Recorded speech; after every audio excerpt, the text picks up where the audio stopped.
creemos que tenemos que trabajar junto a los gobiernos, junto a los empresarios, para, en este sentido, de también darle la posibilidad a nuevos trabajadores y trabajadoras que se acerquen con más confianza a nuestra industria, que sean estos nuevos profesionales que necesitamos para el futuro, los que vean un futuro promisorio para ellos y ellas y sus familias, y de esta forma podamos entre todos, desde lo global, desde la convocatoria de la OIT, ayudar a que nuestra industria sea más sustentable día a día en el futuro.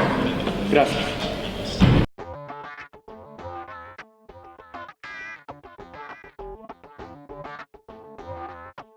There needs to be an establishment of protocols that support emerging companies or operations in the air navigation services world.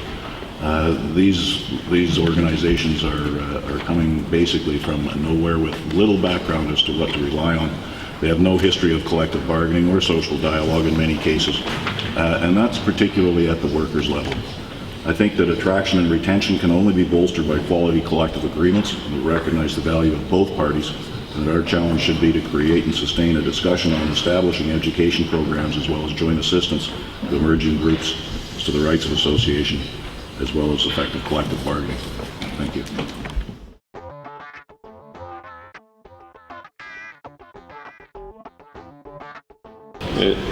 The Norwegian airline, under the rights of a European airline, single European skies agreement, tries to base their aircraft in Thailand, in Bangkok, hiring personnel on Philippine conditions.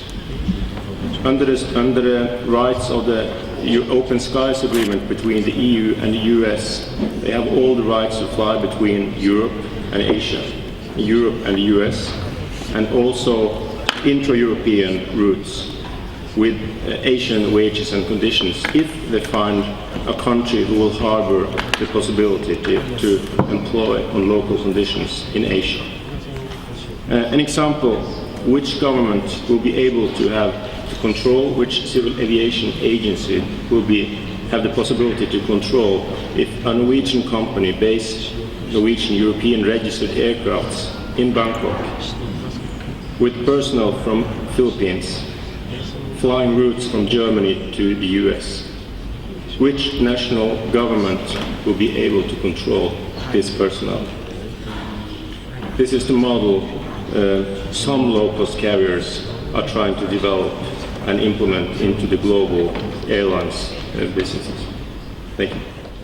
Clearly there are also major issues which have been raised during this meeting which do affect regulation and which do affect the governments, and where the governments will also wish to have a seat at the table. But I think what we're looking for here is simply a means of making this process of social dialogue effective in practice and not wait, not even, I know we've been talking about not waiting for another 10 years, but if we have to go through the advisory committee process, we'll be waiting for at least another 3 years, and that I don't think is the consensus so far which has come out of the discussion.